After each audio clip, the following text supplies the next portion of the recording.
Магазин сүтінен үй жағдайында сыр дайындаймыз. Алдымен ыдысымызға сүт құямыз. Үстіне тұз салып, араластырып, отқа қайнағанға дейін қоямыз. Сол уақытта жұмыртқа қаймақты масса дайындаймыз. Жұмыртқаны жақсылап араластырамыз. Үстіне қаймақ қосамыз, тағы да араластырамыз. Дайын болған массаны қайнайын деп тұрған сүттің үстіне араластыра отыра қосамыз. Және баяу отта 10 минуттай қайнатамыз.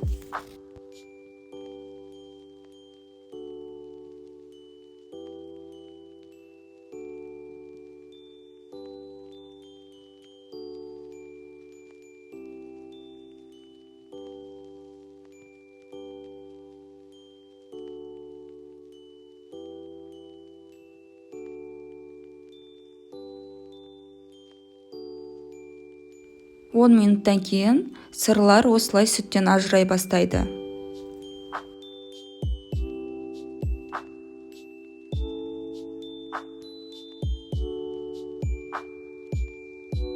Содан кейін ситаға марлі қойып, үстіне дайын болған сырды құйып артық суын шығарамыз.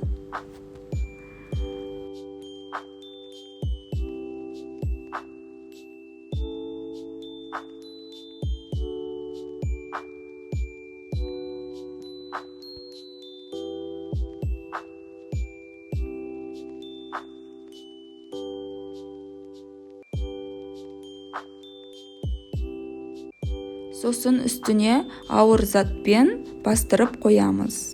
Тоңазытқышқа кемінде 10 сағатқа қоямыз.